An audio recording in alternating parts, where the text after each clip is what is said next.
Every year brings a new set of paint trends that dominate TikTok and Pinterest boards and showroom walls. But just because something's trending doesn't mean it's good. And in 2025, a few colors have officially worn out their welcome. These are the 6 paint color trends designers are secretly tired of and what you should use instead. Number 1, sage green everything.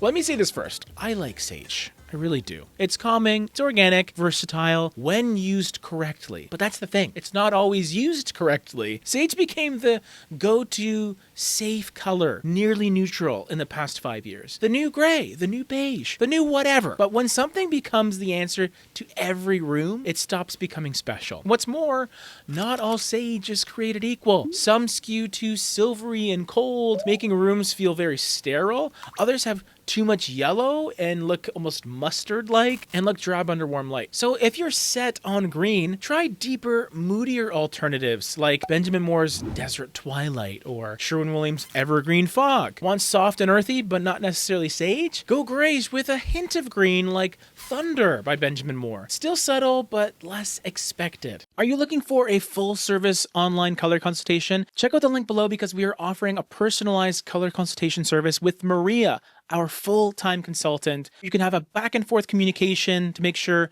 you're picking the right colors for your space. Details are all below. Next up, we have Pastel Everything in kids' rooms. Designing kids' spaces often mean falling into a pastel trap. We got mint green walls, pale pink furniture, baby blue trim, hopefully not all together. And while the intention is sweet, the result is often way too banal and predictable. Not only do pastels wash out under natural light, but they also feel overly precious, and they don't age well. Most of the time you end up repainting in 2 years anyway. I find that designers get frustrated when these rooms are styled more for pictures than real life because kids are colorful, they're messy, and they're full of energy. Their rooms should reflect that. What I would use instead is maybe earthy midtones like October Mist, Smoked Oyster, or Kangaroo by Benjamin Moore. These colors bring softness without feeling overly precious and delicate. And they grow up with your kids, so hopefully you can save a bit of money by not repainting. Number 3, soft black in tiny spaces. Black walls can be beautiful, but soft black in small, poorly lit rooms, that's where things go wrong. Powder rooms, small like foyers and hallways. People slap on soft black hoping for moody drama, but without getting the right lighting, the furniture, or even the finish, the space just feels heavy and like a depressing cave. Designers hate when people use black to be edgy without considering the layout and the practicality of the space. It's a paint choice that demands intention and a little strategy. So what you can use instead is maybe a charcoal adjacent tone with more depth. Benjamin Moore's wrought iron, or even Kendall charcoal for something a bit more warm, or even a navy black hybrid like Pale Navy. It gives that richness without the visual weight. And you can also add lighting with warm bulbs and reflective materials to bring the whole thing to life. This is one that I always try and make work, but oftentimes it doesn't.